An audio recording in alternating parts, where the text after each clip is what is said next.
El adventismo del séptimo día tiene hoy más de 9 millones de seguidores alrededor del mundo. Con su atractivo énfasis en las profecías bíblicas, dieta saludable y educación, el movimiento adventista del séptimo día sigue creciendo en una notable proporción. Su extraordinaria expansión es más sorprendente cuando se consideran sus inicios humildes y oscuros. Basados en las enseñanzas y las filosofías de su fundadora del siglo XIX, la profetisa Elena G. de White, el adventismo del séptimo día exhibe una gran influencia a nivel mundial. Ahora, con miles de iglesias en más de 200 países diferentes, el ingreso de la organización excede los 1.300 millones de dólares anuales. Además de iglesias, las posesiones de los adventistas incluyen muchas escuelas, tiendas de libros, tiendas de alimentos naturales, estudios de televisión, universidades e instalaciones médicas, como el mundialmente famoso Centro Médico de la Universidad Loma Linda en California. Muchos nuevos miembros son contactados inicialmente a través de sus seminarios de profecía. Estos seminarios se anuncian sin el nombre de los adventistas del séptimo día. Las personas desconocen a menudo el patrocinio de los adventistas. Además, usan sus muy anunciadas clases para dejar de fumar en 5 días y los cursos de cocina vegetariana para hacer proselitismo.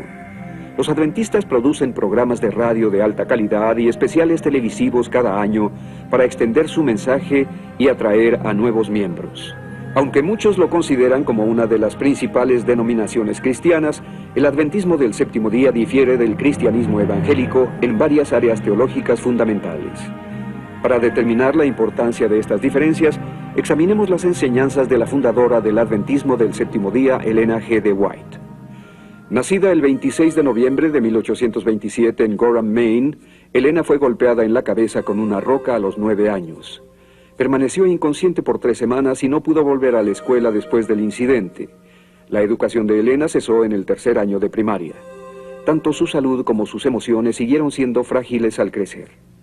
David Snyder fue durante 22 años un pastor adventista. Su descubrimiento de varias inconsistencias históricas dentro del adventismo lo llevó a su despido sin pensión solo 6 meses antes de su jubilación. Su nombre de soltera era Elena Gould Harmon. Fue educada en un devoto hogar metodista. Su familia metodista cayó bajo la influencia de William Miller, un poderoso predicador. Él predicó que Cristo volvería primero en 1843 y después el 22 de octubre de 1844, supuestamente el día judío de la expiación de ese año. Sin embargo, según la información de la Enciclopedia Universal Judía, pude ver que en 1844 el día de expiación empezó después del atardecer, del 23 de septiembre, no del 22 de octubre. Así que esta fecha crucial en el adventismo estaba equivocada, era incorrecta desde el principio. Las reuniones de William Miller estaban marcadas por mucho emocionalismo y mucha histeria por el inminente retorno de Cristo. Elena Harmon era una participante apasionada, pero cuando Cristo no volvió cuando Miller lo predijo, prorrumpió en llanto y oraciones, permaneciendo, como dijo, en esta condición desesperada por meses. Elena White no quería aceptar el hecho de que Cristo no volvió en 1843 o 44. No podía admitir su error. Pero es interesante que William Miller sí lo hizo. En cambio, ella dijo haber tenido una visión de Dios, la primera de muchas. He visto que el diagrama de 1843 fue dirigido por la mano del Señor y que no debe ser alterado. Que las cifras eran como Él las quería, que su mano cubrió y ocultó una equivocación en algunas de las cifras. En lugar de admitir que estaba en un error, Elena Harmon afirmó que fue Dios quien cometió la equivocación y la había cubierto Él mismo. Las visiones controversiales de Elena forzaron la rectificación de muchas fechas y doctrinas adventistas.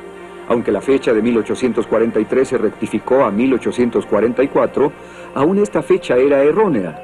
No obstante, la fecha de 1844 se convirtió en el cimiento de muchas doctrinas y creencias centrales de los adventistas que continúan vigentes hasta hoy. Se convirtió en Elena de White al casarse con otro anterior seguidor de Miller, James White, en 1846. Como afirmaba poseer el espíritu de profecía, se convirtió en la figura de autoridad absoluta para el pequeño grupo inicial de fieles adventistas. Os presento lo que el Señor me ha presentado. No escribo un solo artículo en la revista que exprese meramente mis propias ideas.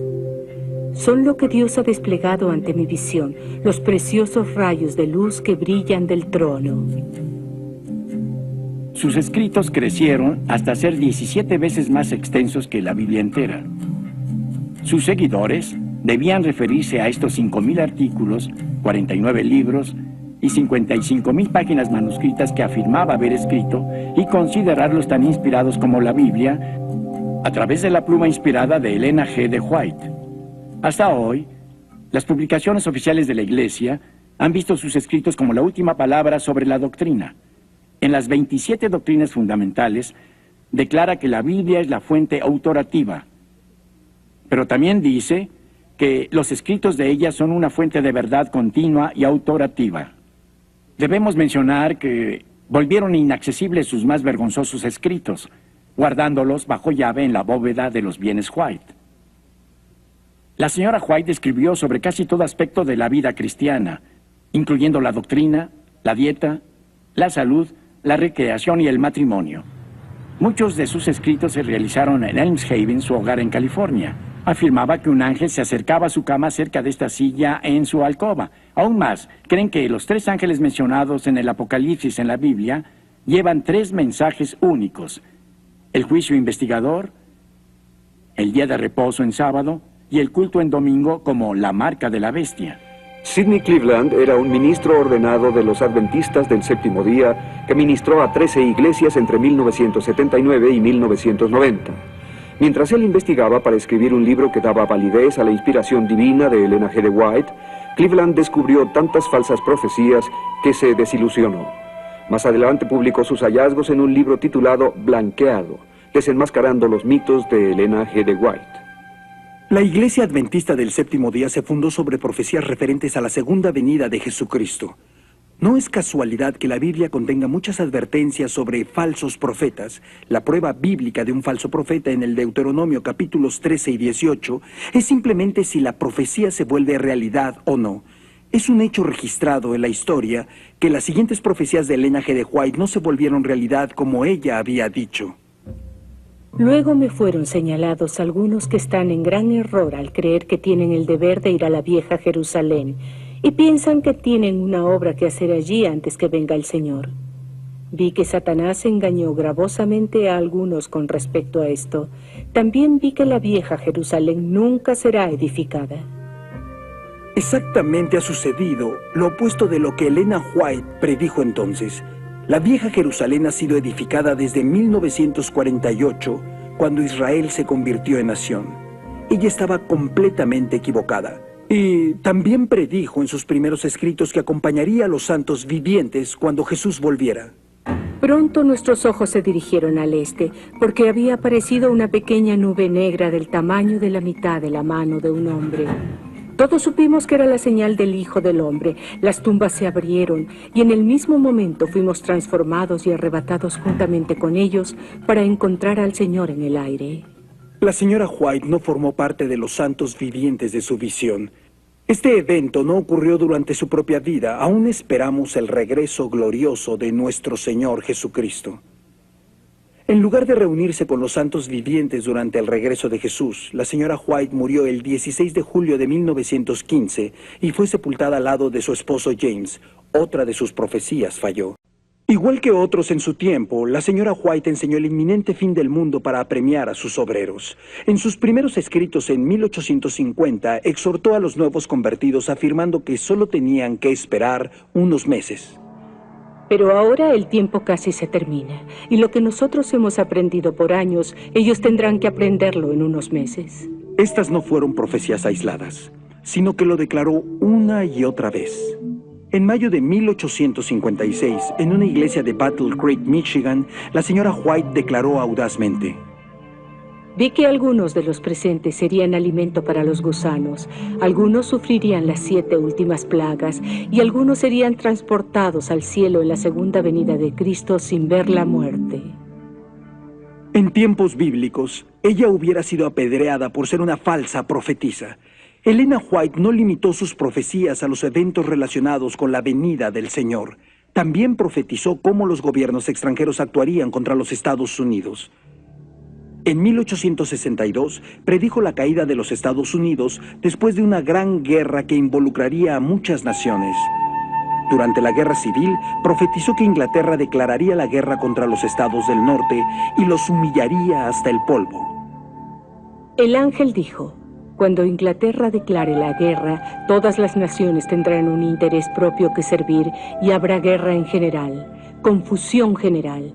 Esta nación será humillada hasta el polvo. La historia ha probado el error total de esta profecía. Inglaterra no declaró la guerra contra los estados del norte. Otras naciones no se le unieron. Los Estados Unidos no fueron humillados hasta el polvo en derrota. La señora White, de nuevo, con claridad para la mente objetiva, profetizó falsamente. La señora White, en una visión, también afirmó haber viajado sobre alas a varios planetas que estaban llenos de habitantes. Informó haber conocido a Enoch en un distante planeta durante uno de sus viajes. Otras veces vio ángeles usando pasajes dorados para entrar y salir del cielo. Algunas de sus llamadas visiones reflejaban sus propias ideas racistas. Por ejemplo, creía que ciertas razas de gente eran resultado de relaciones sexuales entre hombres y animales, a las que llamaba una amalgamación. Toda especie animal que Dios creó fue preservada en el arca. Las especies confusas que Dios no creó, que fueron resultado de la amalgamación, fueron destruidas por el diluvio. Desde el diluvio ha habido amalgamaciones de hombre y bestia, como puede verse en las variedades casi interminables de especies animales y en ciertas razas de hombres.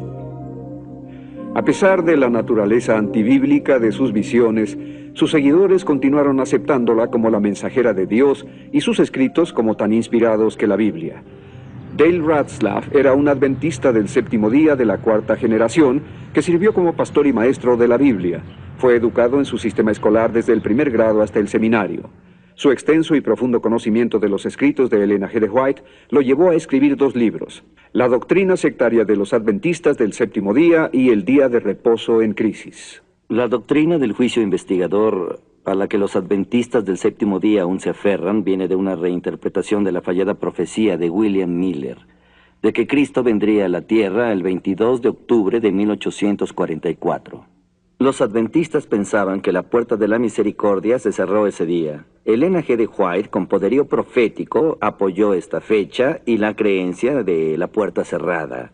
Su primera visión tenía un temible juicio para los adventistas que dejaron el mensaje de 1844 llamado el clamor de medianoche.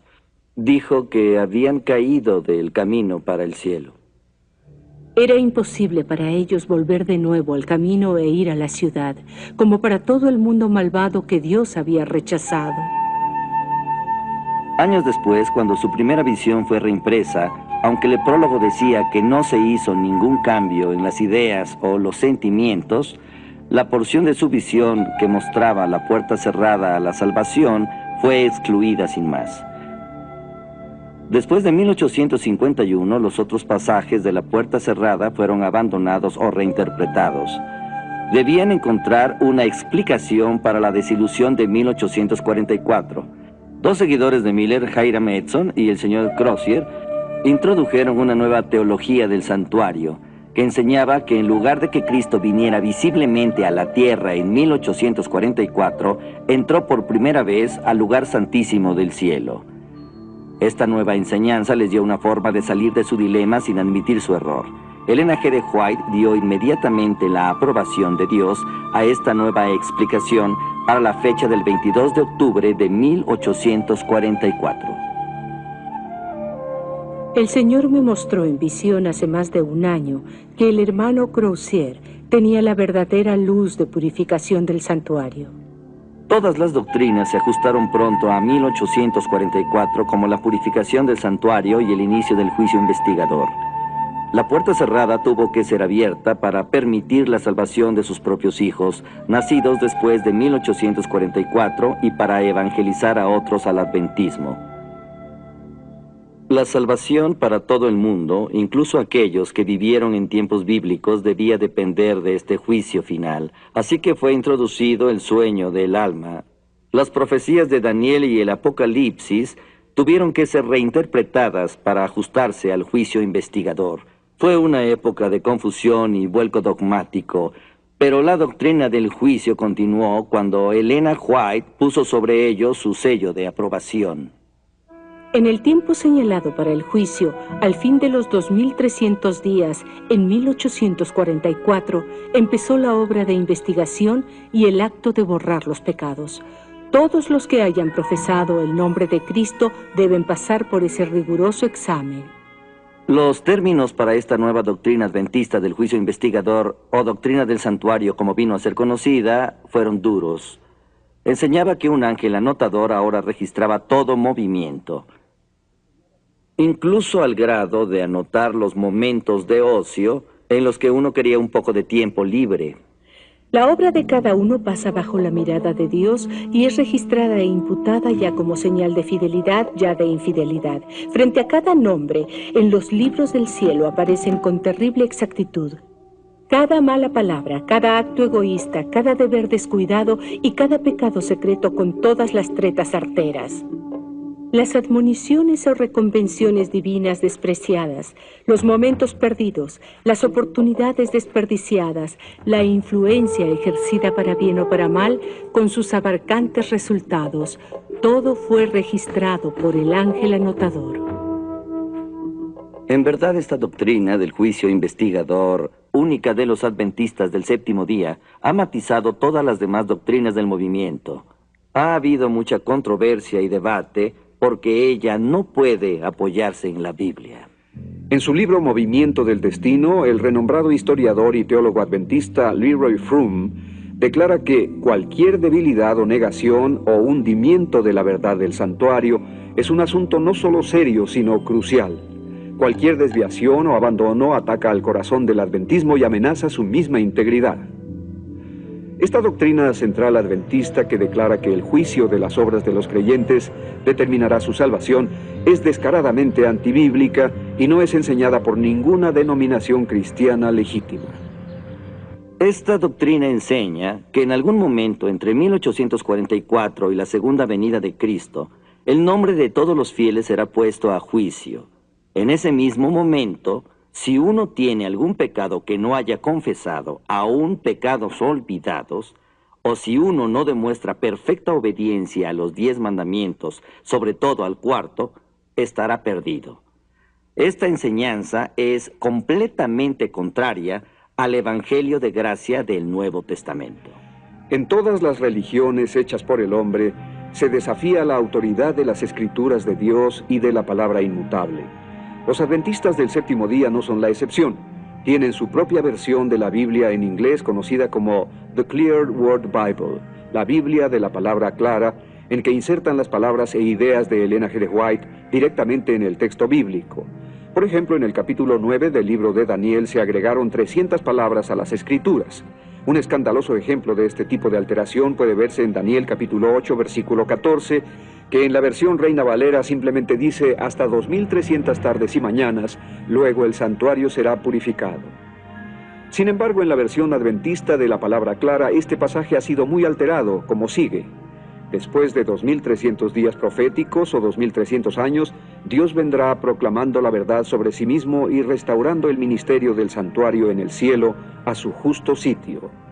Entonces el juicio comenzará, del cual la purificación del santuario terrenal era un prototipo. Uno puede ver hasta qué punto pueden ir los adventistas del séptimo día para apoyar a su profetisa, incluso a manipular las Escrituras.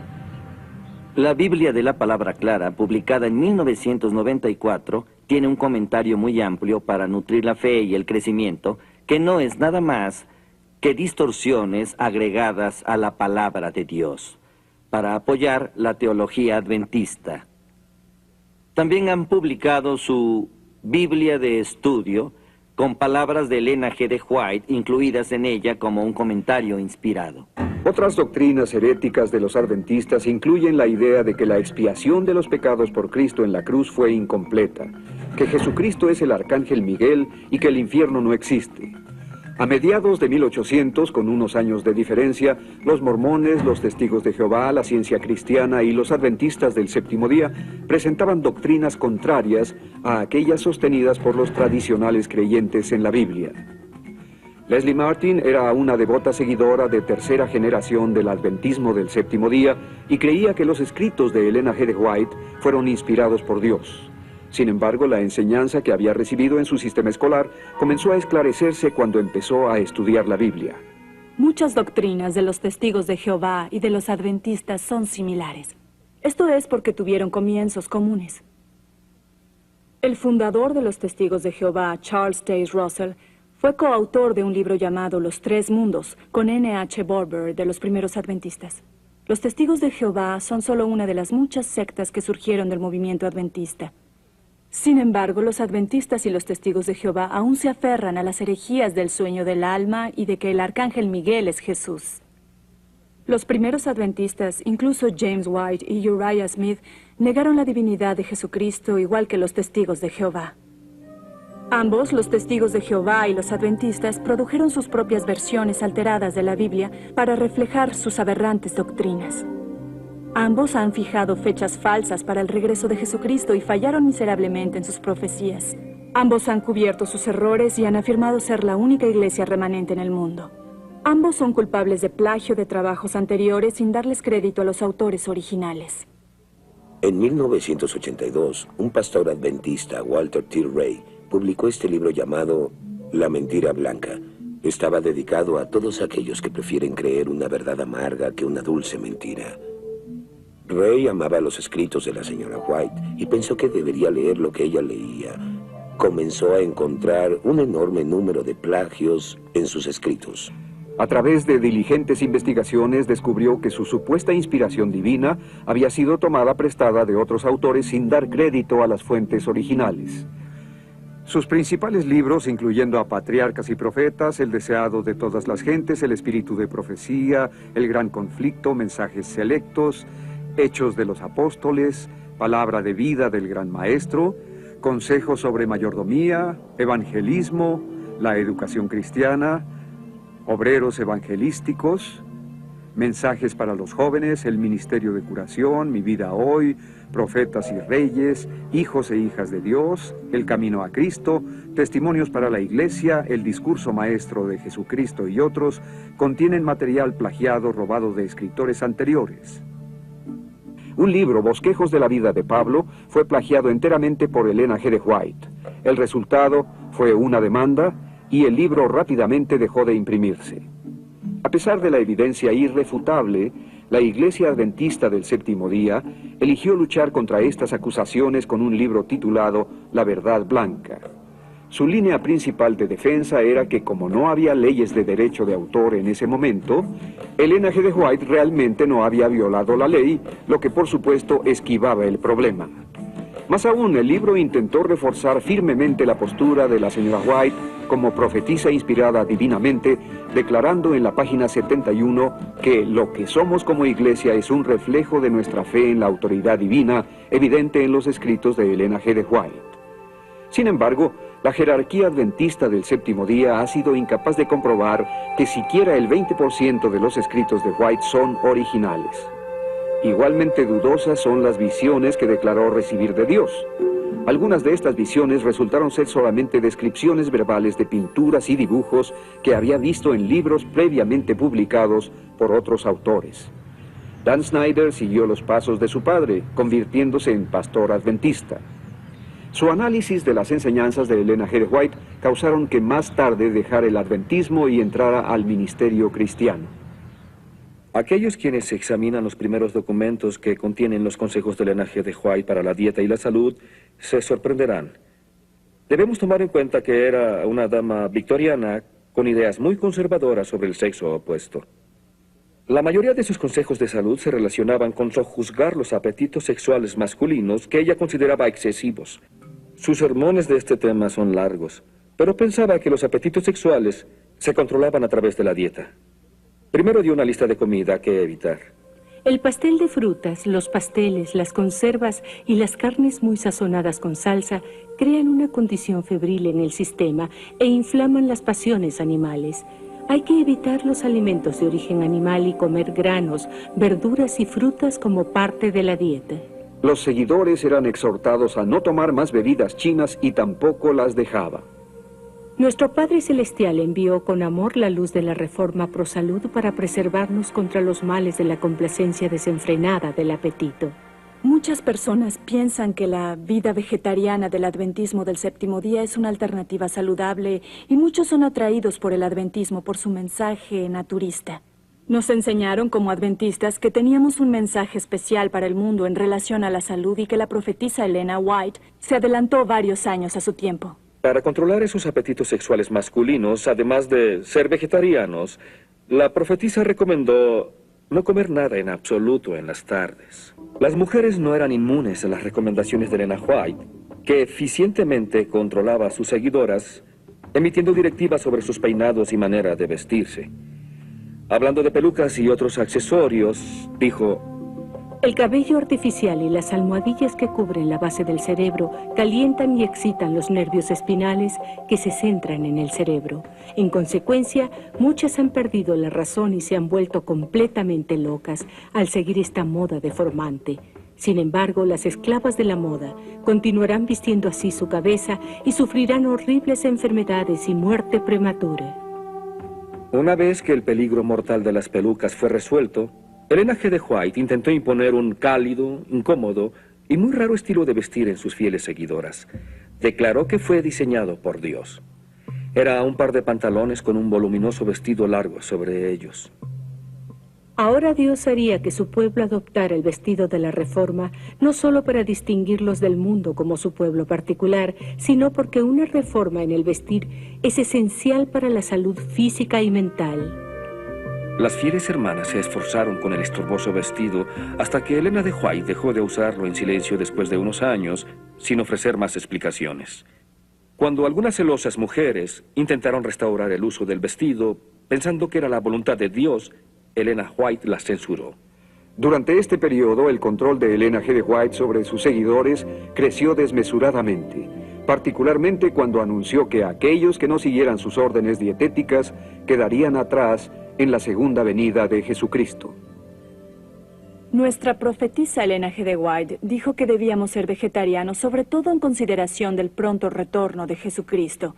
Porque si no éramos vegetarianos, cuando Jesús viniera, no iríamos para acompañarlo cuando viniera a reunir a su pueblo. Dios no puede querer Mark eso, Martin ¿cierto? actualmente es pastor de la iglesia Calvary Community Church en Phoenix, Arizona. Él fue un pastor adventista del séptimo día y renunció después de ser forzado por las autoridades adventistas a elegir entre las enseñanzas de Elena G. de White y la Biblia. Elena G. de White enfatizó el guardar la letra de la ley junto con muchas reglas adicionales para entrar en el camino a la salvación.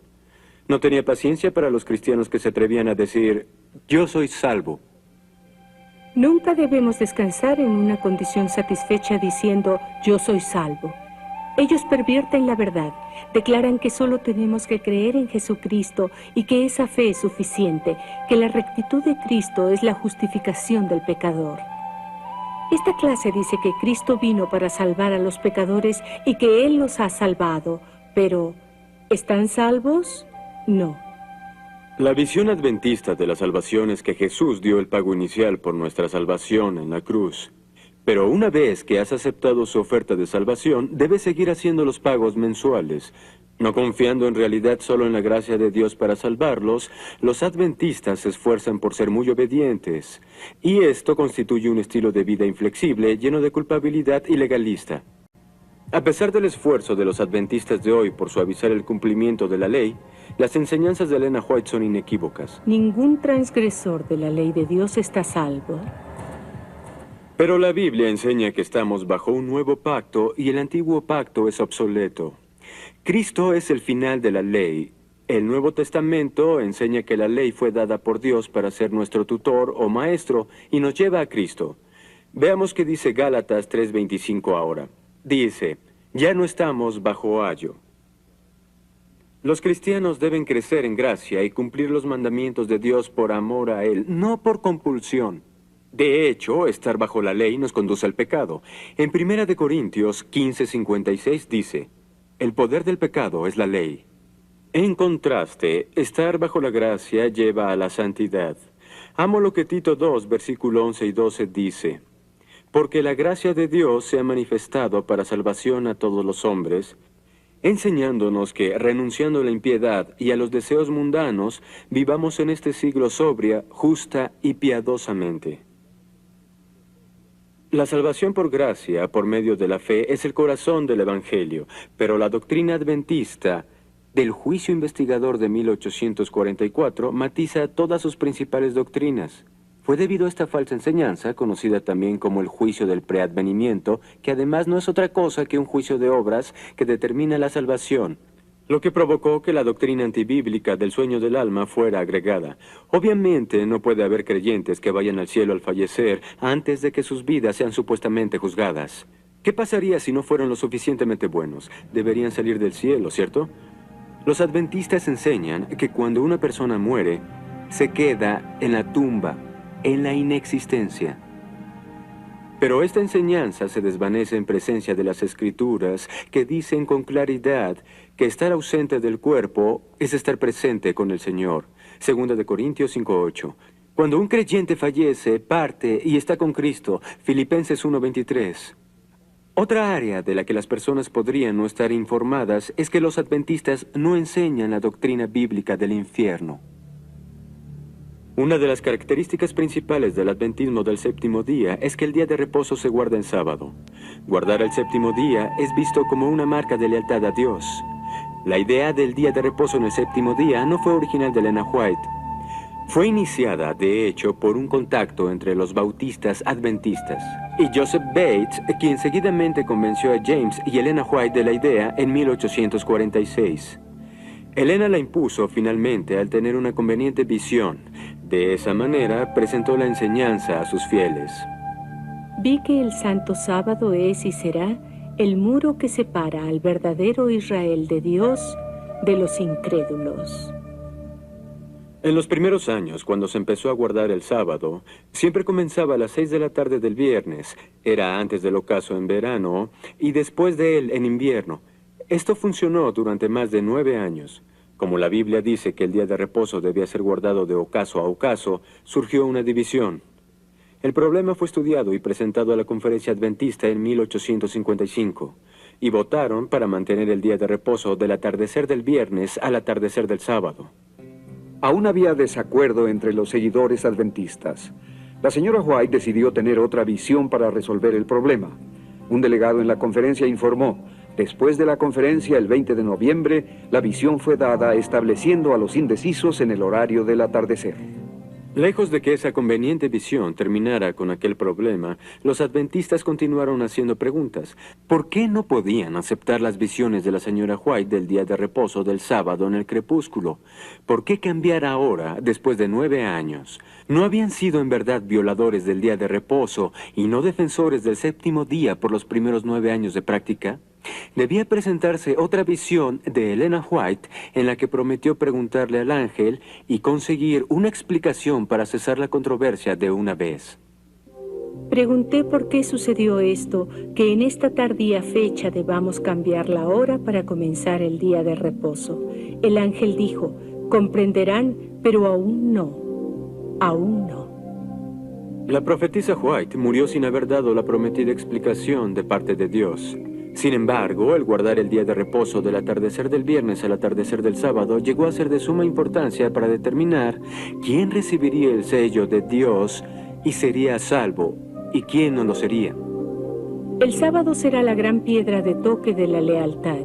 Cuando esta piedra de toque le sea aplicada finalmente a los hombres, entonces se trazará la línea de demarcación entre los que sirven a Dios y los que no le sirven. La observancia del verdadero día de reposo sábado es una evidencia de lealtad. Una clase de personas recibe la marca de la bestia, la otra, por haber escogido el signo de obediencia a la autoridad divina, recibirá el sello de Dios. Por consiguiente, no guardar el día de reposo significa recibir la marca de la bestia y también el perder la vida eterna. Hoy la visión es igualmente severa.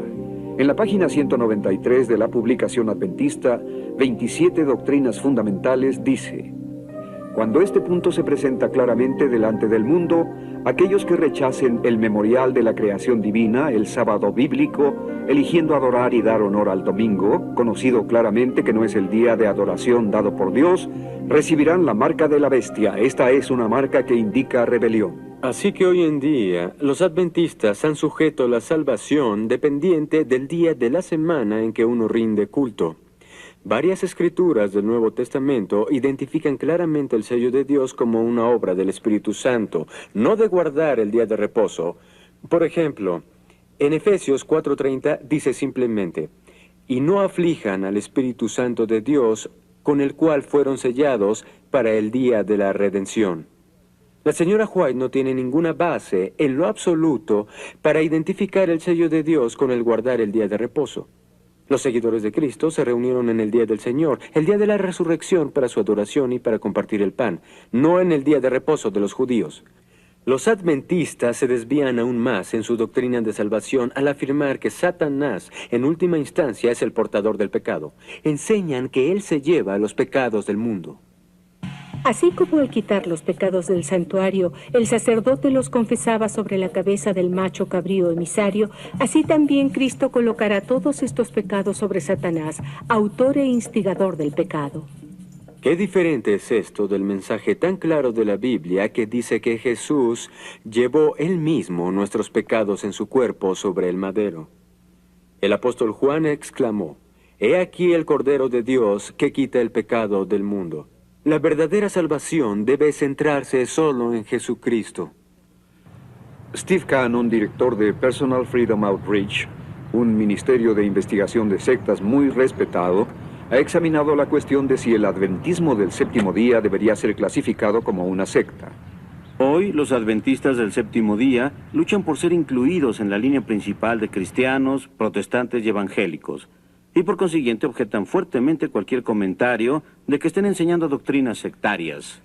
Un pastor adventista proporcionó las siguientes 5 características de una secta. Usted juzgue si esta denominación encaja o no en su propia definición de una secta. Punto 1. Las sectas o las religiones falsas normalmente tienen un poderoso líder humano que se convierte en el Mesías, entre comillas, de la secta.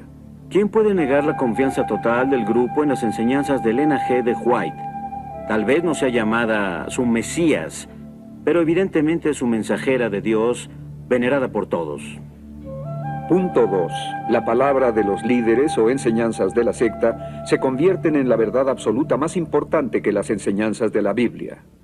Ningún adventista se atrevería a negar que los comentarios de Elena G. de White sobre cierta porción de la Biblia determinan la aceptación o rechazo del grupo de la interpretación histórica de esas escrituras. Sus interpretaciones prevalecen y se convierten en doctrina adventista. Aún hoy, se considera que sus escritos son tan inspirados como las escrituras. Punto 3. Toda secta usa tácticas de presión para forzar a los miembros a la sumisión. Elena White sabía presionar a las personas para someterlas. Primero, decía recibir una reprensión de Dios para la persona que declaraba públicamente en su testimonio. En general, la persona se sometía bajo la presión. He pronunciado amonestaciones porque el Señor me ha dado palabras de reprobación para la iglesia. Las tácticas tal vez ya no sean tan escandalosas, pero hoy en día sus seguidores siguen sujetos a tácticas de presión para conformarse al grupo. El amor, la aceptación y la fraternidad muy a menudo son retirados de las personas que dudan de las enseñanzas oficiales de la... Toda secta niega la verdad central del Evangelio, que Jesús es el divino Hijo de Dios, sin principio ni final. Niegan que su muerte haya traído salvación para toda la raza humana. Como resultado, la salvación se alcanza por la adherencia a las enseñanzas de la secta, en lugar de por aceptar a Cristo y seguirlo. Señalaríamos que el grupo originalmente negó la divinidad de Jesucristo. Hoy creen que Jesucristo es eterno, pero están atascados en la vieja doctrina de que Jesús es el arcángel Miguel. Necesitan establecer firmemente una doctrina y descontinuar la otra. Sin embargo, no pueden abandonar esta doctrina que contradice a Hebreos 1:13, porque aceptarían que la profetisa White cometió un error. En cambio, tratan de conformar ambas doctrinas opuestas. Esta es una posición imposible. Acerca de la salvación por gracia, solo por fe en Cristo, los adventistas han agregado el juicio investigador, el guardar el día de reposo, la obediencia a los 10 mandamientos y otras leyes del Viejo Testamento como requisitos para la salvación. Además, creen que los pecados del mundo han sido puestos sobre Satanás en lugar de Cristo y que los cristianos deben presentarse solos ante Dios, sin Cristo como su mediador.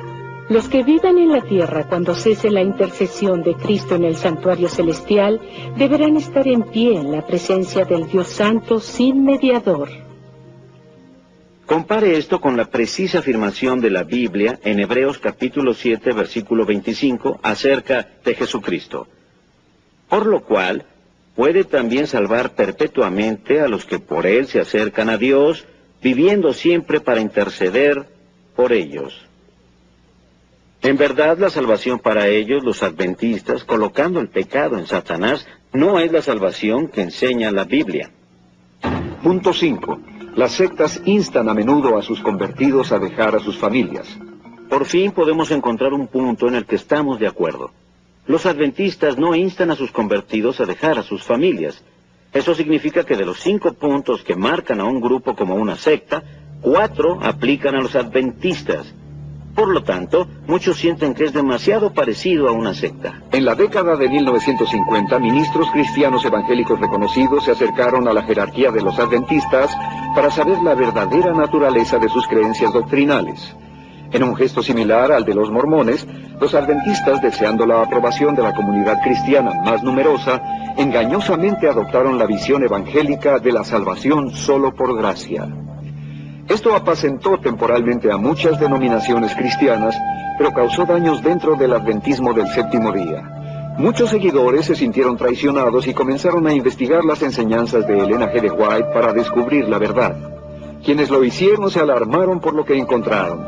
Lo que empezó para muchos como una búsqueda para validar el adventismo, se convirtió en cambio en un descubrimiento pavoroso de los plagios, falsas profecías y enseñanzas heréticas de Elena G. de White. Yo nací y crecí como una adventista del séptimo día de la 4ª generación, con raíces en la familia Kellogg. Fui educada en la primaria adventista. Me bauticé siendo muy joven y me comprometí con lo que creía que era la única iglesia verdadera. El cambio vino cuando fui invitada por varias personas a ir a una iglesia cuyo pastor había sido adventista en el pasado. Y accedí a conversar con él. No creí que tuviera nada que enseñarme, pero lo hizo y comprendí que la iglesia adventista me estaba engañando. Don y yo somos adventistas de la 3ª generación. Fuimos educados en preparatorias y universidades adventistas. Después fuimos miembros de la facultad de la Universidad de Pacific Union. La vida divina recibirá el sello de Dios. Éramos adventistas muy fieles. Pensábamos que Elena White había sido inspirada por Dios y tenía la misma autoridad que la Biblia. A la fe adventista y dediqué todo mi tiempo personal a las asambleas y a compartir mi fe.